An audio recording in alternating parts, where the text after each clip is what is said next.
Next to me is Jem Rostron, also known as Planningtorock. And yeah, hi, thanks for coming so much. My pleasure, thank you. Talking about agenda, like in the song Much Too Much, you're singing, let me know what's too much for you and I'll give you so much more. Yeah. Is that like a kind of modus operandi for you? What does modus operandi mean? Like way to work, like in... No, it's actually referring to this idea of being too much for people.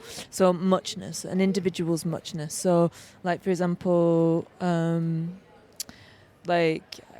lot of female identifying people are told that they're too much, they're too sensitive, too emotional, too loud, too much. And like if you're brought up as a female identifying person, you can have that a lot.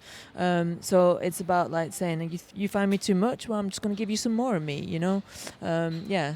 Okay, yeah. Mm-hmm. Do you feel like the need to confront certain audiences or certain people with these I wouldn't use confront, is share. I do feel the need to share things. Yeah. Because for me, this sharing, and I learned that from performing, it's really fantastic that the minute you share, like, audiences are just really hungry to share back.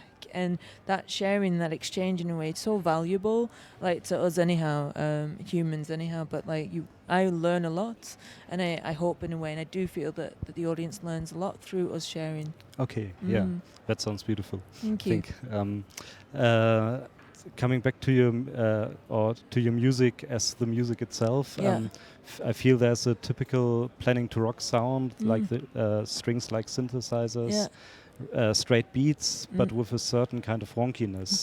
Would you agree? Yeah, totally. I love strings, specifically pizzicato strings. I love them because they're also very rhythmical. And the beats, in a way, like it's really interesting how I decide what a track needs as a beat. And I do like a beat to have a character a bit. Yeah. Okay. Yeah. I like the wonky that you said. Yeah. Okay. Maybe could you say that you consider sound and music, like in general, as an extension of your personality? Yeah. It's an extension of my personality, and also it is. I talk about it in the show as well, that it's a home for me. Music's definitely my home. Okay, yeah. Another thing, when you visited ByteFM in the past, you told us about like when you pitched your voice, you felt you were finally hearing yourself properly. Can you elaborate a bit on that? Yeah, for sure. It really was like that. It was like a voice that I could identify with. And at that point, it was very early on, but of me sort of finding ways to understand my own gender identity, and also together with my own sexuality as a queer person, and definitely pitching my voice and hearing myself and hearing what I feel is my authentic voice helped me on that journey for sure. Yeah. When did you discover that? Through making Doorway. Yeah. Because I felt the song was like super. It had it was very heavy, like a really deep, groovy kind of track, and then I experimented with pitching my voice, and it just completely blew me away. It felt like the voice was really saying, "Here you are, Jam." It was really magical. Okay. Yeah, that sounds very, very interesting.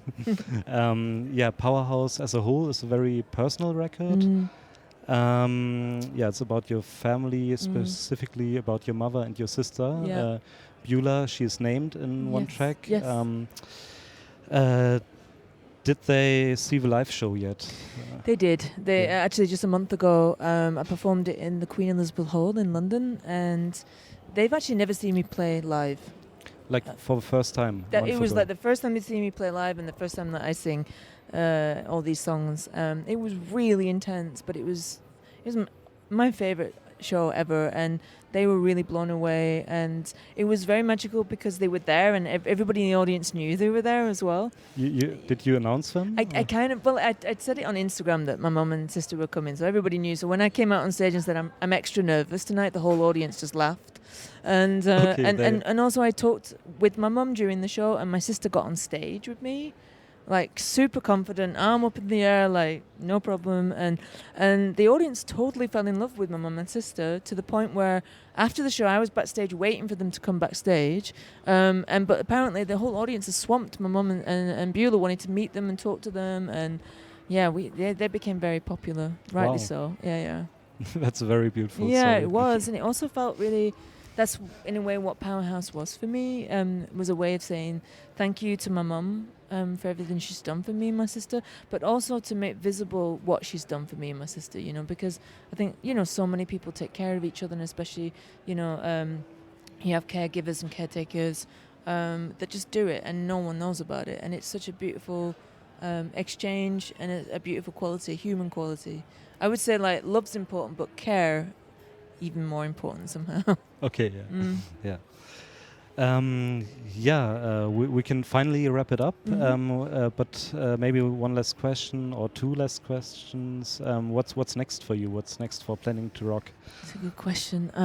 If you can say that yet. Yes, I can. I mean, it's so funny once you've made a record and you tour it and and then I'm already thinking about new music that I want to make. And I feel sometimes performing inspires me about new music. I've just recently fallen in love, so I've got a feeling the next record is going to be super schmoozy. Okay, nice. So I'm kind of thinking like love disco somehow. I don't know. I got a lot of bass lines in my head there at the moment, so yeah. Okay. But you haven't played any new songs not yet. yesterday or not yet? Okay, No. not ready to throw them out. Yeah. Okay.